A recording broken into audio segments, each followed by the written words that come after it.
Japan को दिखाते हुए ये मूवी स्टार्ट होती है, जहाँ पर हमें एक आदमी दिखाया जाता है जो कि क्रिमिनल था और वो पुलिस से बचते हुए भाग रहा था। अचानक उस क्रिमिनल को हार्ट अटैक हो जाता है, जिसकी वजह से वो मर जाता है। इसके बाद हमें बड़े क्रिमिनल्स दिखाए जाते हैं जिन्हें कानून ने कोई भी सजा नहीं दी थी। इसके अलावा और भी ऐसे लोग थे जो जेल में थे, वो सब के सब हार्ट अटैक की वजह से मारे जाते हैं। अब ये डेथ सोना कोई नेचुरल नहीं था, बल्कि ये सब कुछ एक लड़का कर रहा था जिसका नाम होता है लाइट। असल में लाइट को एक एंशिएंट बुक मिली थी और वो कोई आम बुक नहीं थी, बल्कि वो एक डेथ नोट थी और जिसका नाम भी उस बुक में लिखा जाएगा वो मर जाएगा और मरने वाला उसी मेथड से मरेगा जो तरीका बुक में लिखा जाएगा। इसके अलावा ये बुक लोगों पर अपना कंट्रोल भी कर सकती है। अब क्योंकि लाइट को ये बुक मिली थी तो वो क्रिमिनल्स का नाम इस बुक में राइट करता जा रहा था ताकि बुराई को खत्म किया जा सके। सडन इतनी सारी डेथ्स होने की वजह से पूरी दुनिया में दहशत फैल जाती है और क्रिमिनल्स के दिलों में तो जैसे डर बैठ गया था। इस बात को लेकर गवर्नमेंट काफी हैरान थी। कुछ लोग इसे बुरे लोगों के लिए पनिशमेंट समझ रहे थे गॉड की तरफ से, जबकि कुछ लोग इसे कोइंसिडेंस ही समझ रहे थे, यानी ये सब कुछ इत्तेफाकन हो रहा है। यहाँ पर हम ये भी जान पाते हैं कि लाइट ने बुरे लोगों को मारने के बाद अपना एक नाम भी चूज कर लिया था। उसने अपना नाम चूज किया था कीरा। कुछ लोग तो कीरा को ही अपना हीरो समझ रहे थे और ये न्यूज पूरी दुनिया में काफी वायरल हो चुकी थी।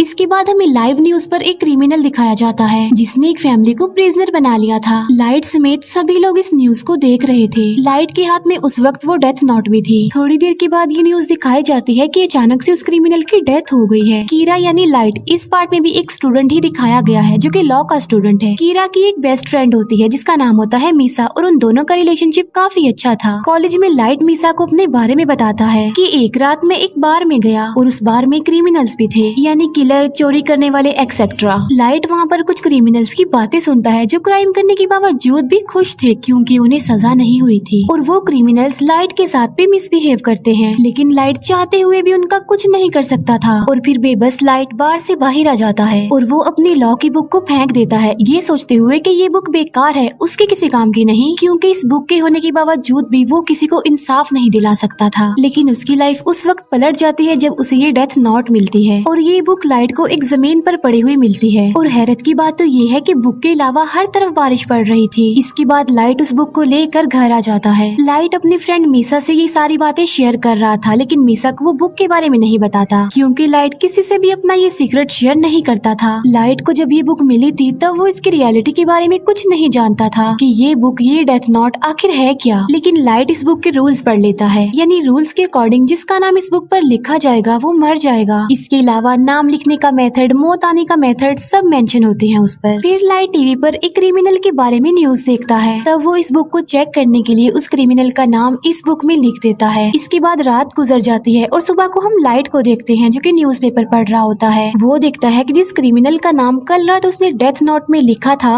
वो मर चुका है। ये देखकर लाइट काफी शॉक्ड रह जाता है। इसके बाद भी लाइट को इस बुक पर बिलीफ नहीं आ रहा था, इसीलिए वो इस बुक को दोबारा चेक करना चाहता था और बुक को चेक करने के लिए लाइट उसी क्रिमिनल के पास जाता है जिसने बार में लाइट के साथ मिसबिहेव किया था और अब लाइट डेथ नोट में उसका भी नाम लिख देता है और साथ साथ वो उसकी मौत का तरीका भी लिख देता है। लाइट ने उसके लिए मौत का तरीका लिखा था हार्ट अटैक और देखते ही देखते थोड़ी देर में हार्ट अटैक की वजह से उसकी मौत हो जाती है और लाइट की आंखों के सामने ही वो क्रिमिनल अपना दम तोड़ देता है। ये देखकर लाइट और ज्यादा हैरान हो जाता है। अब क्योंकि लाइट ने सब कुछ अपनी आंखों से देख लिया था, इसीलिए उसे इस बुक पर यकीन आ गया था कि ये बुक और इसके रूल्स बिल्कुल सही काम करते हैं। लाइट जब वापिस आ रहा होता है तब वो फर्स्ट टाइम इस बुक के गार्डियन से मिलता है और इस बुक का गार्डियन था एंजल ऑफ डेथ, यानी मौत का फरिश्ता। अब क्योंकि एंजल ऑफ डेथ देखने में काफी डरावना था, इसी वजह से लाइट उससे डर जाता है। लेकिन लाइट को बाद में ये बात पता चल जाती है कि जिसके पास ये बुक होगी एंजल ऑफ डेथ सिर्फ उसी को ही नजर आएगा।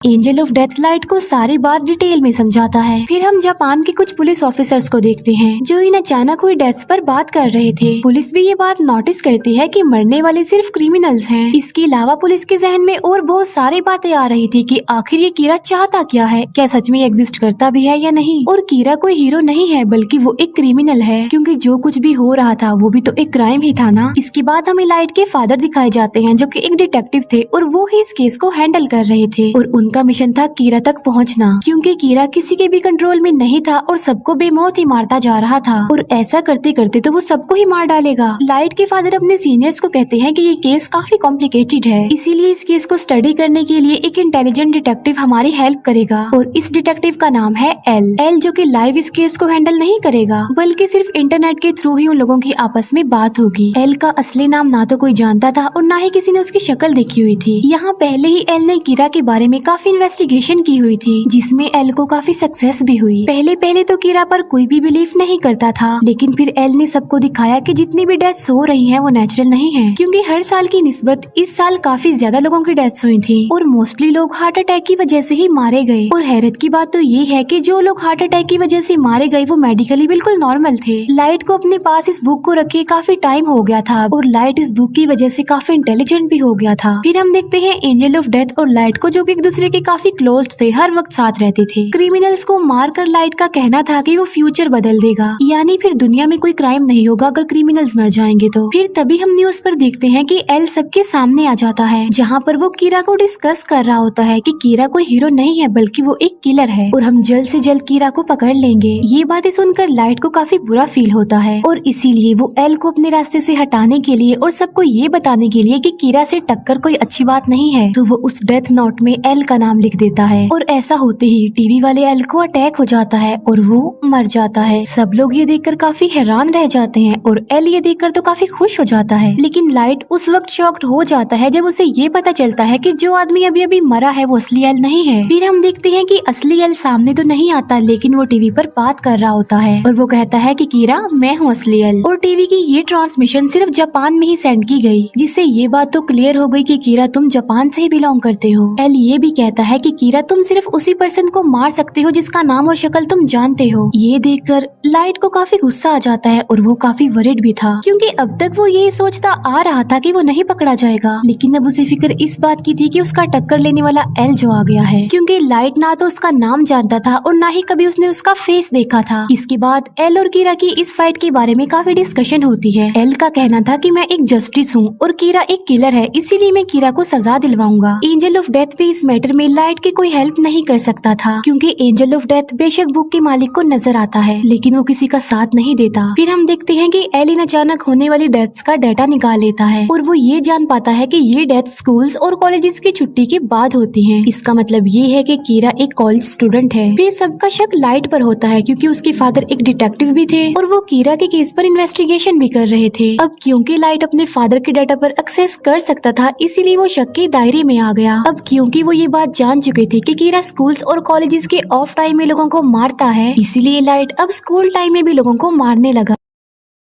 अब यहाँ पर एल का डाउट और ज्यादा बढ़ जाता है कि वो एक स्टूडेंट ही है, इसीलिए कीरा ने हमारा ध्यान बटाने के लिए अब स्कूल्स टाइम में भी किलिंग्स करना शुरू कर दी हैं। एल को ये बात भी पता चल जाती है कि कीरा की एक्सेस डेटाबेस तक भी है, इसीलिए एल लाइट के फादर को बताता है कि कीरा डेटाबेस पर भी एक्सेस कर सकता है। तो या तो कीरा कोई पुलिस ऑफिसर है या फिर कोई अपना ही है। कुछ दिन बाद लाइट को रियलाइज होता है कि पुलिस उस पर नजर रख रही है। एल ने उसके पीछे कुछ डिटेक्टिव्स को लगाया हुआ है। लाइट एल को अपने रास्ते से हटाना चाहता था। एंजल ऑफ डेथ लाइट को बताता है कि मुझे सब पता होता है कि इंसान का नाम क्या है और इंसान की जिंदगी के कितने साल बाकी रह गए हैं। तब लाइट एंजल ऑफ डेथ को कहता है कि तुम मुझे एल का असली नाम बता दो, जिसके बदले में एंजल ऑफ डेथ लाइट की आधी जिंदगी ही मांग लेता है और इसके लिए लाइट साफ इनकार कर देता है। जो एजेंट लाइट के पीछे लगा हुआ था उससे जान छुड़ाने के लिए लाइट को एक आइडिया आता है। लाइट और मीसा एक बस में जाते हैं, जहाँ पर वो एजेंट भी लाइट के पीछे उस बस में चला जाता है। फिर लाइट उस एजेंट से पूछता है कि आखिर तुम मेरा पीछा क्यों कर रहे हो, जिस पर वो एजेंट कोई जवाब नहीं देता। तभी उस बस में एक क्रिमिनल आ जाता है जो बस की ड्राइवर पर गन पॉइंट कर देता है। लाइट ने वहाँ पर एक पेपर पर एक नोट लिखा था कि वो तुम्हें पकड़ लेगा तो तुम उससे गन छीन लेना, लेकिन सडन वो पेपर लाइट के हाथ से नीचे गिर जाता है और क्रिमिनल ये देखकर उस पेपर को अपने हाथ में ले लेता है और फिर उस क्रिमिनल की नजर एंजल ऑफ डेथ पर पड़ती है। क्रिमिनल एंजल ऑफ डेथ को काफी शूट करता है, लेकिन वो तो खुद मौत का फरिश्ता था,